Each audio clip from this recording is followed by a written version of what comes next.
This was a great day at the Thrift. Started off finding this beautiful hutch. It was not in the greatest condition, so I passed, but decent price. Loved this little owl stuffy. She would have been cute during the autumn season. This book of the Polka King reminded me of my Polish grandfather, my Jaji, who played in a polka band, the accordion, and the lead singer our entire lives. He was an amazing entertainer. This corner hutch was falling apart, and I'm glad I held off because I ended up getting one for my aunt and uncle when they downsized recently, and I love theirs even more. I loved these mixed medium chairs, but not for $10 each. I did end up getting these floral curtains. I have them in my bedroom, and I also got this Norman Rockwell tin, as well as these floral sheets, clearly vintage.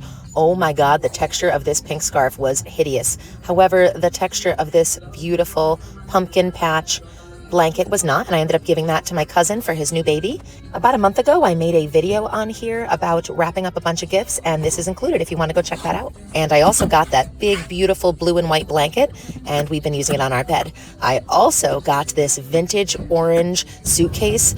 I love it so much. I used to have a bigger one in green. I passed on this bird picture because it seemed a bit overpriced, but I did love it. And I don't know if you follow At Home with Ashley, but if you don't, oh my God, I love her page. And she did something beautiful with one of these clocks.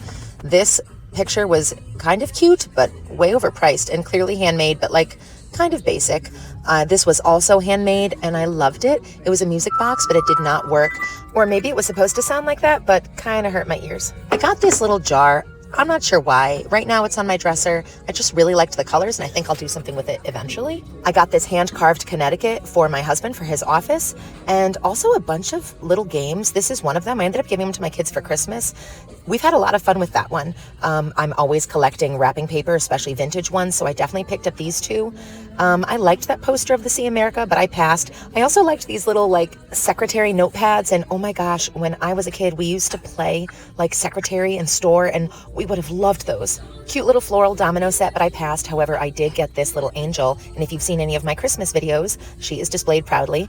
I normally like porcelain figurines, but I actually ended up passing on this little boy and girl because their faces were a bit disconcerting. However, I did get that Christmas tree, and I also got that milk jug. The milk jug I gave to my mom. It goes with a collection she has in her kitchen, and the tree I also shared in some of my Christmas posts. I wish I hadn't talked myself out of those vintage iridescent pink wine glasses. They were so beautiful, but I did get that geese coffee cup, and I've showcased it a few times already in some posts. I also got the squirrel tree picture, and I had that up during autumn time. I got this flower cup, and I did pass on the plate. Wasn't in the best condition, but I loved the print. I got that goldenrod dress for a baby in my life. And this vintage buttercream pie dish I also got. I had it on display during the autumn as well. Speaking of pink iridescent vintage things, I did end up getting this tray and I love it. It's in my bedroom. And I got this flowy mandala muumuu that I cinch at the empire waist with a belt, and it's super cute.